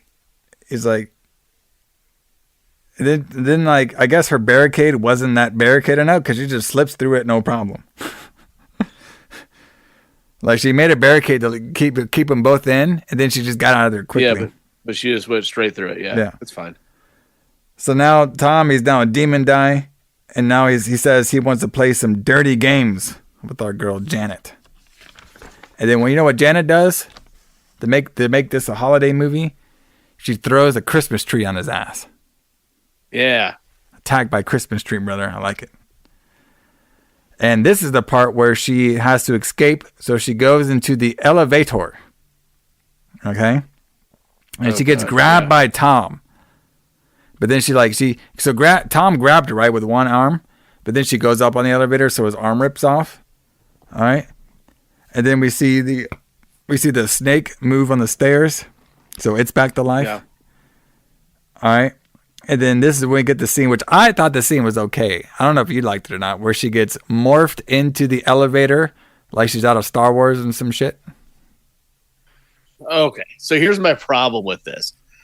Okay, they did the best that they could, and I'm fine with that. But the effect, so basically the door, the back wall of the elevator basically like just sucks her in kind of. And she's like pushing through it. But like it's clearly just a piece of plastic that they've painted to look like the door of the elevator. Yeah, buddy. And when she starts pushing against it, the paint comes off and you can see the clear plastic, like it crinkles up and pops off. Like this. Okay, so we saw an effect similar to this in Videodrome, which is also in the archives. You can listen to it if you want. Where it had like a similar effect of someone pushing against a television screen. But that movie was made nearly 10 years before this one and looked a lot better. But like it's just clearly a piece of plastic that she's pushing against that doesn't even have paint on it, and they filmed it anyway. It just looks so cheap. Hey man, which it was. I was all about it. You know what I mean? You got to do what you got to do. A haunted right? time warp elevator with hands. Let's go. I like it. Yeah. So she gets sucked into there. Rick and Carol, they're back. They see Rick actually kind of sees Janet moving the wall, and then we have Rick acting. Yeah. No, Janet. Ah. And then so then Carol, she sees. I like my notes here. So Carol sees the Funhouse Demon Zombie number 3 Ace come to get her. Because Ace, he has turned into a zombie now, too. Or demon. Yeah. A Funhouse. Whatever. Demon zombie number 3? Yeah. Ace? Okay. So he's come to attack him. And then she sees the weird maid, right? And then the maid disappears out of nowhere. Okay? And then they get to like the kitchen area. And then like all the kitchen stuff, so we had like the like a food tray stop Demon Ace in his tracks, and then Rick and Carol, they go to the kitchen, and then all the kitchen stuff starts moving around. Yeah, and you know what it reminded me of was the review we did earlier, The Dorm That Dripped Blood, where they had like all the kitchen shit move around. All right, but this one was like way more over the top. All right, this one was way more over the top because you had like, plates and knives, everything all moving around. And eventually, just like in The Dorm That Dripped Blood, our boy Demon Time Warp Funhouse Zombie 3 Ace, he got knocked into the boiler pan and got boiled alive. Yeah, you could just see his boots sticking up above the thing. Yeah. So, of course, we couldn't have a why was he even here? I mean, he sucked. Why were most of these people in this movie? For bodies, brother. That's why. For bodies. Exactly. So when they saw this stuff, everything calmed down. All right. All the madness kind of calmed down. And they end up just, the door opens. Carol's like, well, I don't think we should go through there. And he's like, fuck it. So Rick goes through the door. So during this stuff, too, Lesley's demon regenerates herself. All right, so she's coming back together, brother. And then Carol keeps saying it's a trap. It's gonna happen. They hear some music playing. All right, and they see some stage host announce that Rick and Jane are gonna be the class people for the 1959 and 1960s New Year's party. All right. Yeah. And they're all talking about, like, no, we're going to get out of here. It's like, no, you're going to stay here forever. You're going to be here forever. All right. And then she goes over the plot. This plane had a device that can change time, that crashed on this grand island and change this island times forever. Now it's always New Year's Eve over here and everybody's a demon somehow. In 1959, yes. Yes. So she says that they're half dead and then half alive. Whatever the fuck that means. Whatever that means. Does that just mean you're a zombie? I have no idea. And nobody can escape. So they try to get out of there and escape. All right. They run out of there. So they get into like this the area, like this is Rick and Carol. They're in the area where the pool table was at. you know, that Lesley wanted to fuck on. Yes. And they're having like all the demons show up there. You know, like the dad demon, the Tom demon, they're all there. They try to attack him, but they try to like move out of the way. And they get on the pool table, and apparently this pool table can grow itself now. All right. And then Ace shows up again from getting boiled, and he just dies from the pool table. All right. You know, he just died. Yeah, and then he shows back up again, and then a pool table kills him. Yeah, get him twice, man. Okay. This is the part where the pool balls are moving around on the table, right? Well, that happened earlier, but they're moving around this table again too. But this is when the table was growing. Right. Yeah. All right. And then Spud comes around there saying, "Hey, Carol, did you miss me?" And then then fucking Rick just hits Spud over the head, easy. Okay. Yes. The fucking. It was a terrible fight. Yes. It was like 2 seconds. All of the fights were. Yeah. All right. There's pinballs everywhere. The machine's attacking everybody. Stands. All the demons come in. Like when the kids are on the table and stuff. The Janet and Rick. All the demons coming in single file. Like this is like military camp. Okay. Yep. They come in there and they kept saying, "Join us, join us." And then they take a ride on the pool table to knock outside, and it just like time warps them outside, and then everything is fine. Now, was that confusing to everybody? Because it was confusing to me. It was confusing to me. I have no idea what was going on in this damn movie. Like none of by the time I got to this point, I'm like, okay, sure, I'll accept this because it makes as much sense as anything else in this movie. My guess was like the only thing is like what that lady from the stage was saying.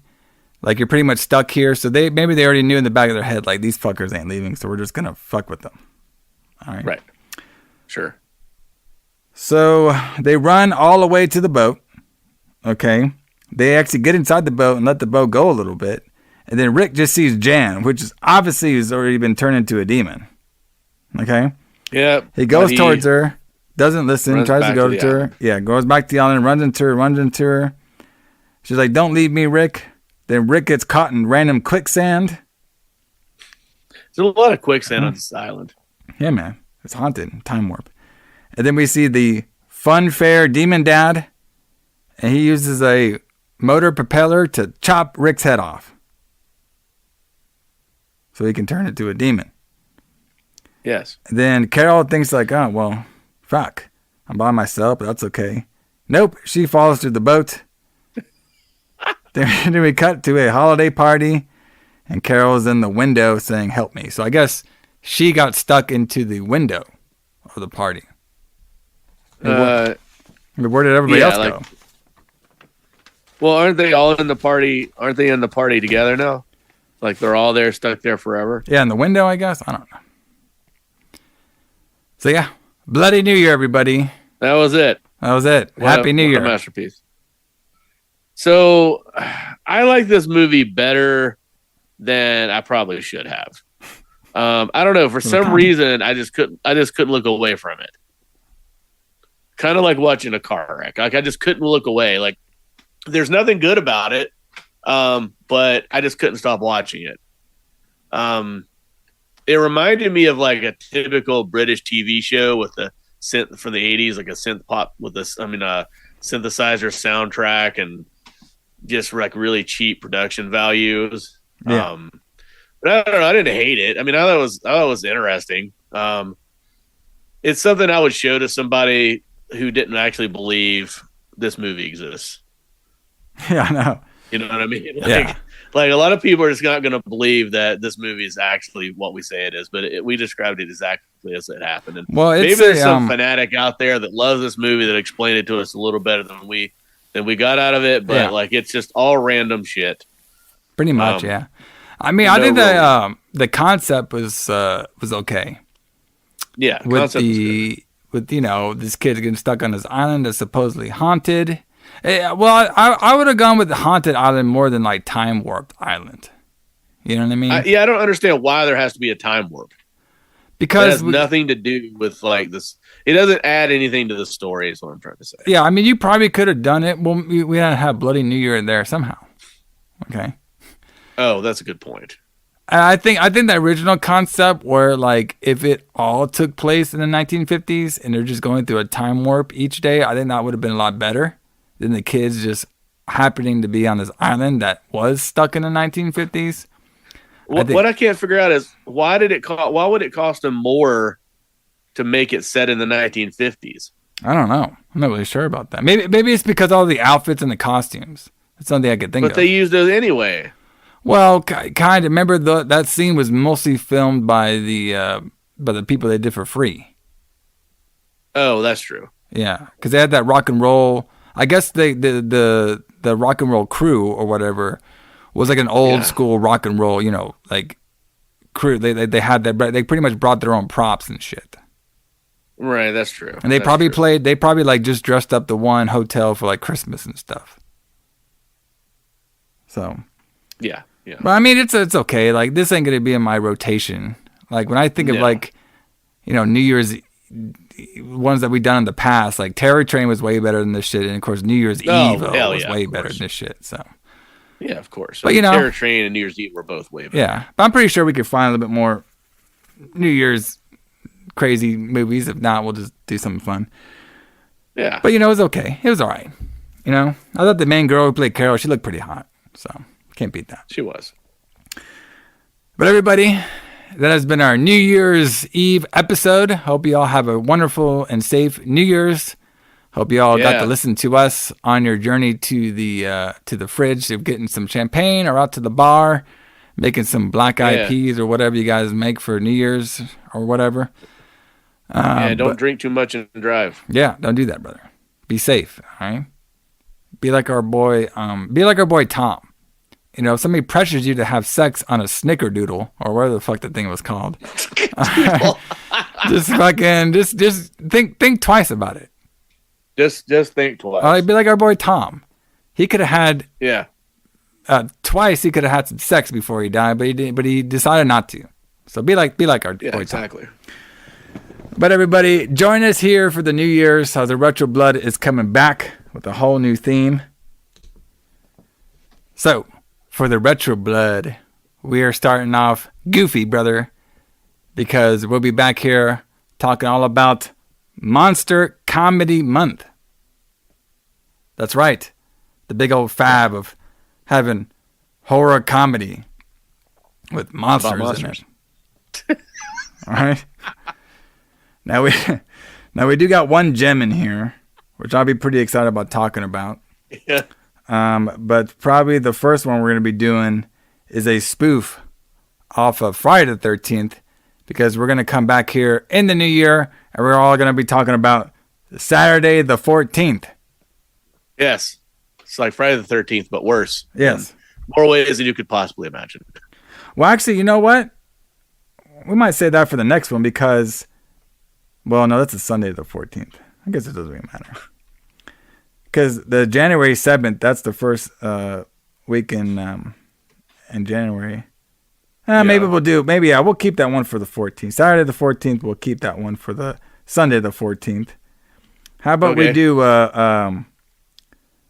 Spookies? Spookies. Let's do it. Yeah, Spookies, brother. Spookies. If I'm saying that right. Spookies. Yeah. All right, we'll do that one first. Then we'll do the Saturday the 14th. Then we're going to do one called Munchkins. And then we'll save the best for last on January, brother. So horror comedy, man, should be new for us, because this is I don't think this is like our wheelhouse, but sometimes we got to challenge ourselves on the Retro Blood. You know what I mean? We gotta see if these comedies are really comedies or not. So I guess we'll see. Yeah, we gotta see if we actually laugh. So. But yeah, we got some big plans for the Retro Blood. Everybody check us out. Facebook, Instagram, X, Threads. We're on all that shit. YouTube. Check it all over there. Like I said, pretty sure we're probably going to do some of these live on the on the video. We'll still have the old podcast platform, but we're going to start doing some more videos and stuff for you guys on there too. But follow us. Give us a like. Give us a review. If y'all have, questions you want to send to us, retroblood69@gmail. Send all your questions, send all your hate mail. Tell us if you want to tell us why we didn't understand yes. Blood Island. Yes. Bloody New Year. Bloody New Year. Excuse me. Yes. Yeah. Tell us why we suck at it. Yes, we got you. But Alison, what Sepultura song do you want to end the show with? And end 2023 with, brother? What's the last song people are going to be hearing? Wow, that's putting a lot of pressure on me to pick the last song of the year. All right, but from Schizophrenia, every song on this album is fantastic. Let's end with Troops of Doom. Oh, Troops of Doom, brother. Let's get it going, because there was a lot of Troops of Doom